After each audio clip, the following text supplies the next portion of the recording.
Lutter contre le chômage, retrouver le plein emploi et augmenter le temps de travail sont des mesures qu'on retrouve chez presque tous les candidats pour la présidentielle à des degrés divers. Cette vision d'une société où tout individu peut vivre grâce aux revenus obtenus par son travail est fondamentalement liée à l'organisation sociale que nous connaissons depuis au moins la révolution industrielle. Cette organisation a connu son aboutissement durant les 30 Glorieuses, mais après la fin de cette période exceptionnelle, le chômage a peu à peu augmenté. Depuis les années 70, les politiciens tentent de retrouver cet âge d'or où tous pouvaient obtenir un emploi bien plus facilement qu'actuellement. La lutte contre le chômage est ainsi devenue un pilier central des débats et réformes politiques. Pourtant, dans de nombreux pays partout à travers le monde, le niveau de chômage post-30 Glorieuses n'a globalement jamais pu revenir à celui que nous avons connu après la Seconde Guerre mondiale. Aujourd'hui, plus de 40 ans après les 30 Glorieuses, bon nombre de personnalités politiques, si ce n'est la majorité, espèrent revenir à cette période quasi idyllique. Pourtant, une dynamique nouvelle a été enclenchée à partir de la fin du XXe siècle, celle de l'ère numérique. On parle également de révolution numérique. Au travers de ces termes, il s'agit de faire référence à l'ensemble des nouveautés liées à l'informatique, à Internet et à la robotique.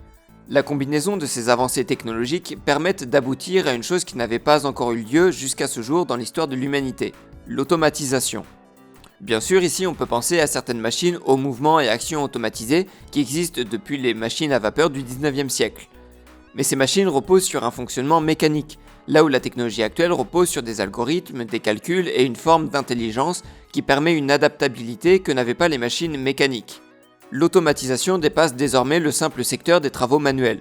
Même les emplois dits intellectuels sont peu à peu impactés. La conséquence de tout cela, c'est que ces technologies peuvent être appliquées à bien plus de domaines que par le passé. Il est actuellement encore difficile de mesurer l'impact de cette révolution numérique. Pour l'anecdote, en 2004 est sorti le livre The New Division of Labor. Dans le second chapitre, Pourquoi les individus comptent encore, les auteurs mettaient en avant la difficulté d'automatiser certaines activités. Ils prenaient notamment pour exemple les transports routiers, arguant qu'il était trop difficile de reproduire robotiquement le comportement d'un conducteur. 6 ans plus tard, Google annonçait son projet de voiture autonome pouvant se déplacer seule sans personne derrière le volant, une technologie qui est déjà actuellement partiellement utilisée par les voitures Tesla.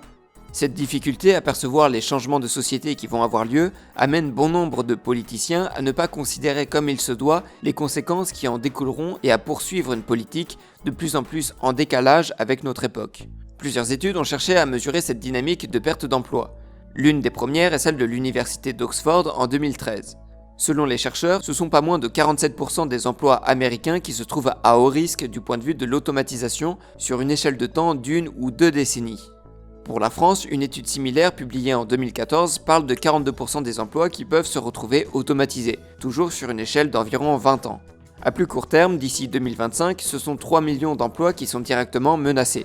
En Angleterre, une étude a conclu au chiffre de 35% des emplois qui peuvent être automatisés d'ici 20 ans, alors qu'en Allemagne, une étude publiée en 2015 fait monter ce risque jusqu'à 59% des emplois. Il faut toutefois dissocier deux choses. Il est important de faire la différence, dans un premier temps, entre le plein emploi, c'est-à-dire que l'écrasante majorité des individus ait un emploi, et dans un second temps, le fait d'avoir une société à fort taux de chômage qui peut malgré tout continuer à globalement fonctionner grâce à une base de travailleurs pouvant encore vivre grâce aux revenus obtenus par leur travail et grâce aux aides proposées par l'État. De ce point de vue, nous nous trouvons hors plein emploi depuis plusieurs décennies, et rien ne laisse supposer qu'il pourra être réatteint un jour.